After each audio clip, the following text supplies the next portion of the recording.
Hello दोस्तों, welcome back my blog. देखिए, तो आज हम ऐसा हमारा ब्लॉग स्टार्ट हुआ है कि आज हम सुबह सुबह उठे तो मम्मी बोली कि धान कुटवाना है। जो धान उनको सोर लिया, सोरने का मतलब कि उसको चावल में भापना रहता है गर्म पानी में, तो उसको भाप दिए हैं। उसके बाद धान कुटाने के लिए हमारा 2 तल्ला छत है, उस पर से धान को नीचे उतार के लाना है। फर्स्ट वाला सीढ़ी है जो ऐसा है कि कहना नहीं है, बार बार माथा में टच हो जाता है। तो चलिए, हम लोग धान को गाँव से आया है धान। हमारे पास ज़्यादा तो खेत नहीं है, हमारे पापा 3 भाई हैं, उसी में कुछ ज़मीन है, उसी में से हम लोग को बट के मिलता है। तो हम लोग गांव से लेकर आए थे।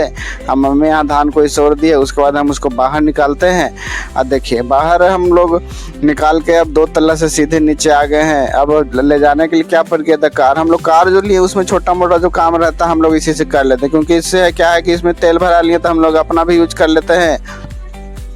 जो भी छोटा मोटा काम रहा उसका भी उपयोग है। कार का सही इस्तेमाल हम कर लेते हैं, क्योंकि हम लोग भाड़ा वाड़ा नहीं चलाते, बस अपने यूज के लिए कर लिया। तो चलिए, हम लोग धान वान लोड करके सीधे निकल गए हैं धान कुटवाने के लिए। देखिए, 12D में धान कुटवा रहे हैं। जो भी क्या कि 12D जानते होंगे, शिखर मोड़ के अंदर जाता है। तो हम लोग आने के बाद धान कुटाने का प्रक्रिया हम लोग का शुरू हो गया, क्योंकि धान कुटाने के लिए हम लोग को सुबह ही बोला गया था। देखिए, हमारा राजा भाई जो है वो धान डाल रहा है। तो सबसे पहला होता है कि धान और चावल छटैया होता है, फिर उसके बाद सेकंड वाला में फ्रेश होता है। तो उसके बाद राजा डालते उसके बाद हमने भी सोच बोला कि चलो भाई हम भी कोई डाल लेते हैं, क्योंकि 4 5 6 7 8 बोरी था, तो उसको एक एक करके डाल रहे थे। इधर धान निकल रहा था और ये छट के अभी एक ही है, इसके बाद चावल का छटैया होता है। तो इधर पीछे से भूसा निकल रहा है। और देखिए, धान को हम लोग छट रहे हैं। उसके बाद दूसरा प्रोसेस में हम लोग के लग गए, तो उसको बॉडी लगाना रहता है। देखिए, चावल कितना फ्रेश बन रहा है, क्योंकि चावल फ्रेश बनने का एक चीज़ ये भी है कि धान को अच्छा से उसना रहता है, जो भापा जाता है वो भी बहुत अच्छा से।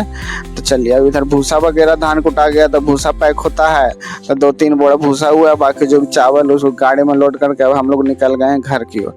घर जाके हम लोग अब करेंगे क्या, तो खाना है भाई। तो खाना में दाल चावल और सब्जी है, तो खाते हैं। कैसा लगा वीडियो, मिलता है नेक्स्ट ब्लॉग में। धन्यवाद।